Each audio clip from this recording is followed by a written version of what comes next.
Don José. Porque Fernando, rápidamente, antes del primer invitado, usted se da cuenta que aquí hay palabras que se han puesto de moda, ¿no? Estresado, estresada,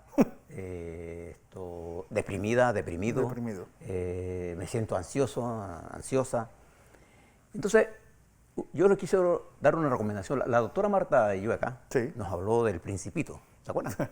De esa gran obra de Saint-Exupéry, que le revela a usted, más que, porque está catalogado como un libro infantil, pero en realidad... No, al contrario, la Academia Literaria de Francia lo catalogó como el libro del siglo XX. Uno de los mejores libros el libro del siglo XX en lengua francesa. Por eso le decía, estaba catalogado como un libro infantil, pero es más que eso. Mucho más que eso. Es mucho más que eso. Es un libro de filosofía, ¿no? En la que los adultos aprendan, tienen muy poca vocación a entender la capacidad de imaginación de un niño.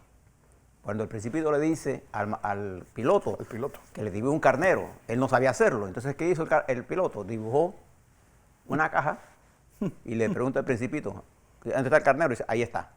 Y entonces dice, ¿sabes qué? Dice, sí, el carnero está dentro de la caja. Ya. Mire la imaginación del niño. Cuando el pintor, porque ahí tiene gráfica, pone una boa que se traga un elefante, la mayoría de la gente piensa que eso es un sombrero, ¿no?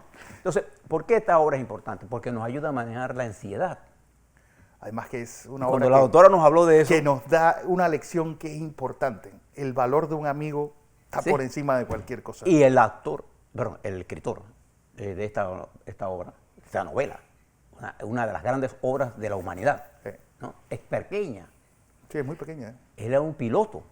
Él murió, lo derribó en el ejército. Y él se exilió en los Estados Unidos huyendo. Y volvió con el ejército francés, con el ejército americano. Como parte de la avanzada francesa a convencer a los Estados Unidos de que entrara a la guerra. O sea, este es un hombre con una experiencia, cae en el Sahara, se encuentra un precipite, es toda una imaginación. Bueno, para que no esté diciendo que está estresada, que está estresado, que está angustiado, que no está angustiado. La lectura es un camino para entender. Hay hombres como Mandela, 29 años preso, salió primer ministro. Lolita Lebrón, puertorriqueña, detenida por 17 años. Entonces, nosotros llevamos 6 meses. Póngase a pensar en la brevedad del libro y si le interesa el tiempo, le hace un libro que se llama La brevedad de la vida, de Séneca. Los libros son como un camino, una luz en el entendimiento de los problemas complejos. ¿Le parece? Y además le llenan el espíritu. O si cree que el encierro le afecta, pues léase El Conde de Montecristo. Sí, lea. Disfruta de lo que es un encierro de verdad, hombre. Así es. Don José, temas de hoy. ¿Qué debe pasar? ¿Cuáles son los sectores que deben abrirse? ¿Qué está pasando pues, en la economía que está entre algodones y a tocarla con pinza? Yo creo que llegó un momento, un momento importante en este recorrido de la pandemia en Panamá. Nosotros hemos aprendido mucho de este virus aquí en Panamá. No importa lo que hayan hecho otros, lo que importa es qué es lo que hacemos nosotros. Y entender que una pandemia o una epidemia tiene que ver mucho con la cultura del pueblo donde se desarrolla también. Entonces, no tenemos que estar extrapolando cosas, sino entender el panorama donde estamos. José, hay una noticia de última hora porque en este momento el presidente Vladimir Putin acaba de aprobar la utilización de la primera vacuna contra el COVID desarrollada por el Instituto Gamaleya. Sin embargo, la OMS advierte mantener cautela ante este anuncio ruso, pues se necesita cumplir todas las fases de prueba para emitirla. Bien. Ese anuncio va a tener más poder que las controles. Bueno, ahí le hablamos un poco sobre eso cuando hablemos con los expertos. Pero fíjese que hemos aprendido. Hemos aprendido a entender que hay un virus cuya magnitud ya la tenemos aquí retratada. Entonces nosotros tenemos que aprender ahora cómo coexistir con ese virus. Porque esto que está diciendo Putin, va a haber vacunas, sí, en los próximos meses. Lo que usted tiene que pensar es, bueno, ¿cómo si va a haber una vacuna en los próximos meses yo voy a arriesgarme tanto? Eso que dice nuestro amigo el ingeniero Salazar.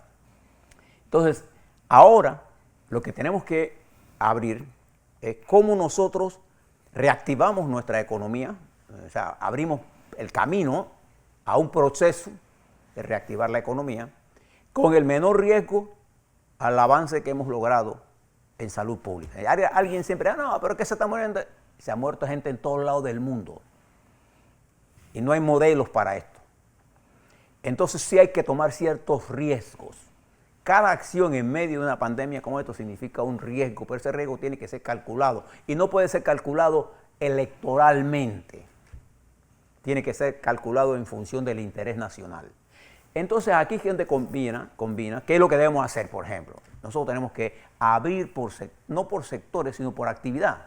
No por bloques, sino por sectores. Actividad. Nosotros necesitamos abrir la construcción, porque ello mueve toda la economía. Mueve los sectores, Banco. sobre todo genera empleo. Sobre todo. 2, ir estudiando la apertura por áreas en donde nosotros podemos abrir todos los pequeños y medianos negocios.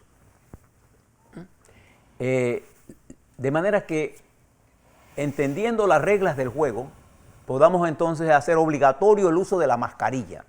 Que el Ministerio de Salud, con velocidad, negocie las formas de las guías para la apertura, las guías de salud pública para apertura, porque los trabajadores tienen sus propios comités de salud. Entonces, es mucho más fácil controlar. La mayoría de las veces, usted le pregunta a cualquier empresario, la mayoría de los empleados, trabajadores de una empresa se contaminan en su casa, no en el trabajo.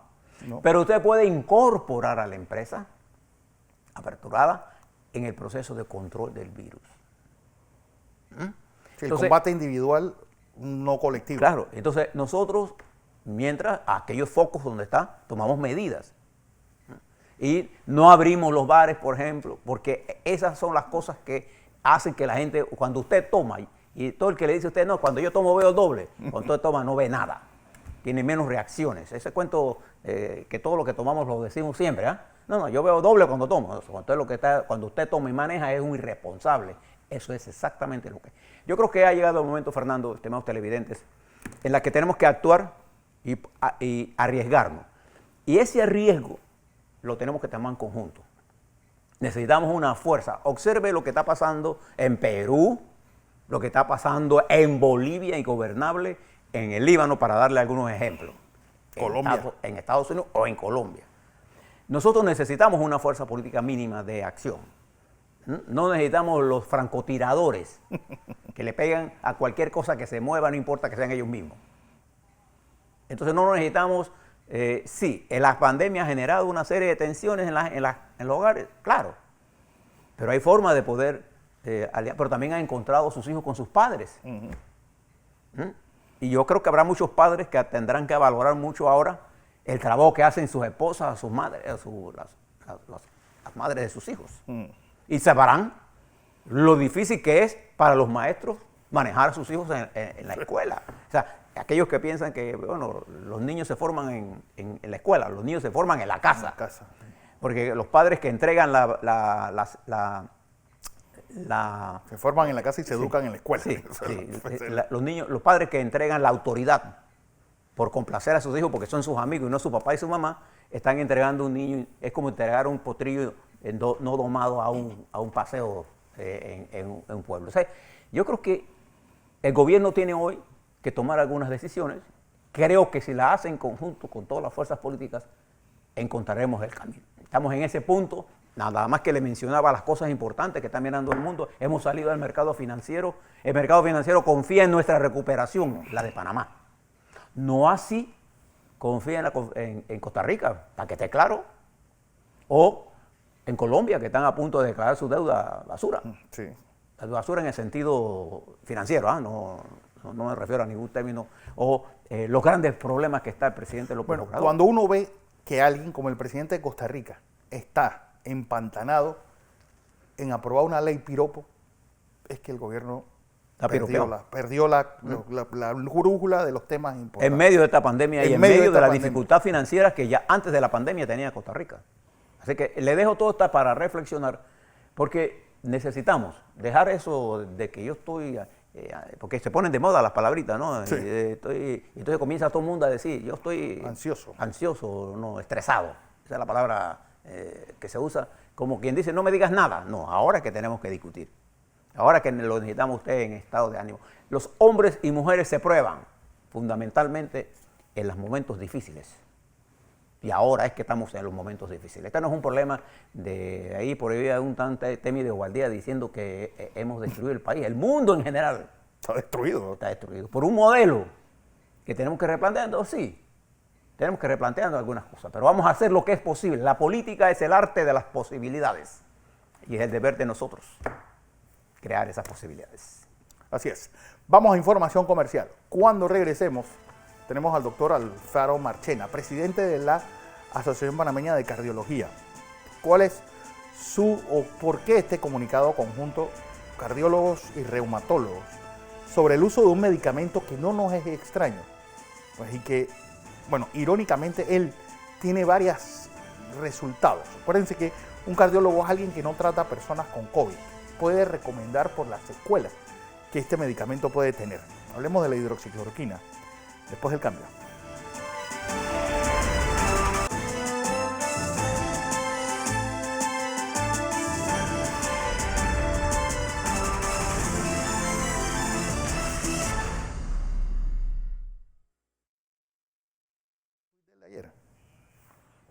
Hola, Augusto.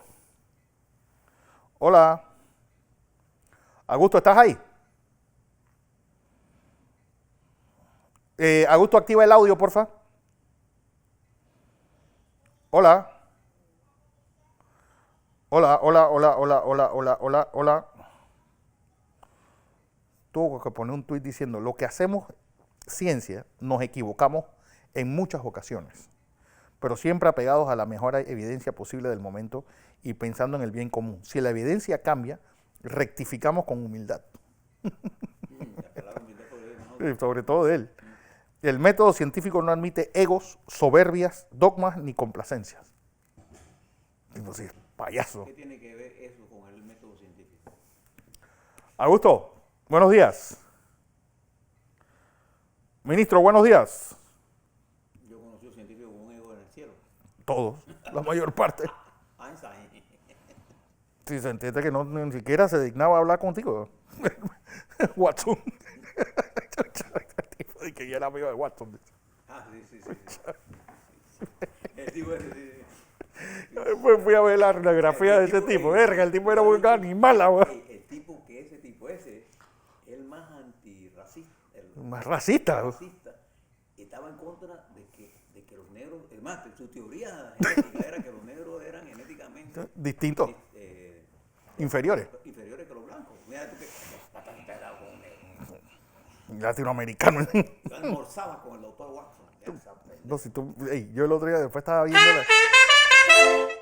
¿Aló? ¿Están felices o qué? ¿Aló, Augusto? Augusto, buenos días. Augusto, enciende tu audio, que el audio tuyo no está conectado.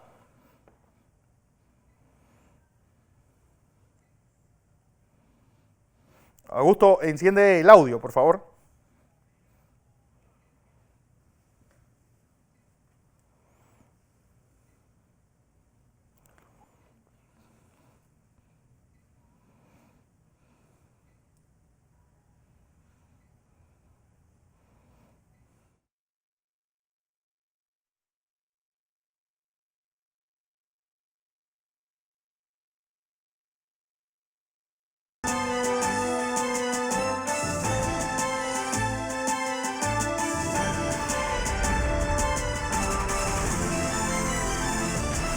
Bueno, vamos a tener a nuestro primer invitado. Él es Augusto Valderrama, ministro de Desarrollo Agropecuario. Estamos realizando la conexión con él, hablando de esta disputa que hay, esta disputa comercial con Costa Rica. ¿Cuál es la posición? Y sobre todo, lo que yo quiero poner en evidencia con alguien que conoce el sector agropecuario desde tanto tiempo, pues, ¿qué han hecho estos tratados de libre comercio?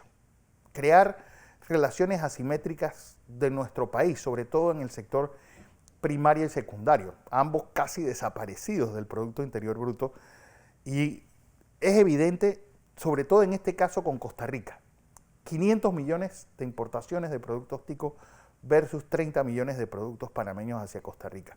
No solamente esta relación casi de 10-1, sino también qué rubros han desaparecido totalmente de nuestros productores y cómo se ha ido reduciendo la mayor parte de la producción agropecuaria, incluso individual en varios sectores y en varios rubros donde éramos incluso autosuficientes.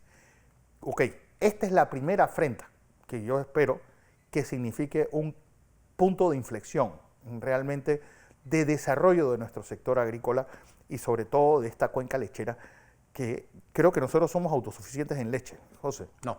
¿No? No. Hemos ido perdiendo competitividad debido a todas estas imposiciones. Tenemos un volumen de producción de leche, pero todavía estamos lejos de tener ser el autosuficientes. consumo. Creo que estamos en la mitad de la producción. Wow.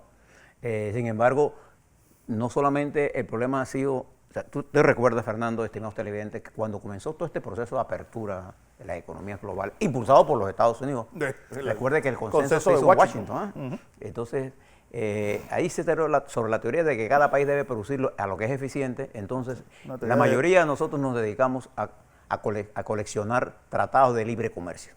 Eso es lo que hacíamos. Y el que más tratado de comercio tenía era el que más. Entonces, cuando usted iba como país, por ejemplo, Panamá, yo recuerdo la negociación de Panamá con los Estados Unidos.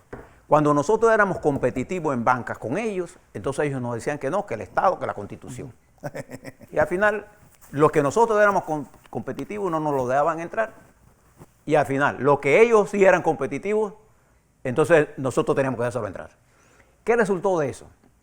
En muchos países de América Latina, México es uno de ellos, Panamá es otro de ellos, los tratados de libre comercio crearon un nivel de desajuste absoluto en el sector agropecuario. En nuestro país, a la implementación, en la administración del presidente Pérez Valladares, se bajaron los aranceles a cero.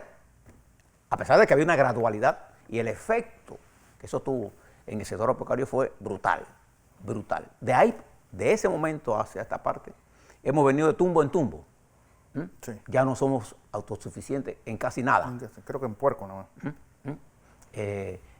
Salvo algunas, pero aún en puerco tenemos contingente que entra. Yo, en pollo, la cosa. Nosotros somos en pollo y hay contingente que entra. Que incluso lo introducimos al país como pollo fresco y en realidad viene congelado y lo descongelan aquí en Panamá. Entonces, todas estas cosas, a falta de una política agropecuaria de un determinado nivel de protección. Ahora nos enfrentamos a un problema. El sector lechero se encuentra seriamente en situación de precariedad. Afortunadamente el gobierno del presidente Cortizo tomó una medida que fue suspender temporalmente, pero tenemos que llegar a un acuerdo comercial con Estados Unidos. Es decir, piensen ustedes, 26 plantas en Costa Rica están importando leche de Panamá. 26 explotaciones lecheras están importando producto a Panamá. Eso dice la magnitud del problema.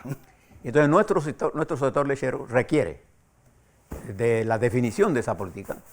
Y creo que no solamente eso, una de las cosas que nosotros debemos aprender aquí en Panamá es que nosotros necesitamos tecnificar nuestra agricultura, pero también tenemos que tener un principio, que es el principio de que nuestras fincas deben ser rentables, hombre. Claro. Por eso yo digo que yo menciono mucho al exministro Pérez, porque él tiene un concepto que yo comparto plenamente, de que en la medida en que yo haga el pequeño y mediano productor, no solamente eficiente, sino rentable, de manera que la finca sea rentable, produzca para el mantenimiento, desarrollo, sustento y educación de esa familia, y no requiera de subsidios. Entonces yo estoy creando eso, pero para hacer eso, el mercado tiene que estar... Yo tengo que tener un mercado, y ellos pueden tener un mercado, pero yo puedo traer tecnología para producir, por ejemplo, exportación de frutas, y traer un gran inversionista que produzca frutas, y entonces tener satélites de producción de frutas en los productores más pequeños, que a su vez se unen a ese mercado para el procesamiento y exportación de esa fruta. Por ejemplo, por eso le di una gran importancia a la propuesta del presidente Cortizo, incluida en las legislaciones que presentó el 1 de julio, que son los parques agroindustriales, porque ellos traerían tecnología. Nosotros tenemos en Peronomé un parque de esos, creo que está hecho por unos israelitas. Esa es la cosa que tenemos que hacer. Para todos los sectores. Para todas las provincias. Y de manera que nuestros agricultores se vayan sumando a nuevas tecnologías. Nosotros no podemos tener, nuestra lechería, por ejemplo, ha venido avanzando tecnológicamente, pero necesitamos políticas para protegerla, que ya algunas están en proceso de desarrollo. Pero la producción de leche y de carne, por ejemplo, el grado C o la leche o la carne con este sistema de pastoreo ineficiente, con Sí. pocas vacas por hectárea, una por hectárea. Nosotros tenemos Absurdo. que mejorar tecnología de producción, de alimentos más baratos, inclusión de oleaginosas, toda una serie de cosas que podemos hacer, pero tenemos que hacerla en el largo plazo, pero tenemos que proteger el mercado nacional. Y nosotros tenemos que tomar algunas decisiones en qué vamos a hacer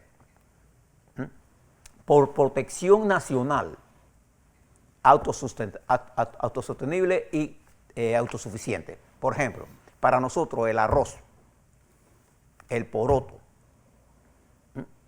el frijol, las legumbres, deben tener una meta y los cultivos de alta tecnología nos los pueden proveer.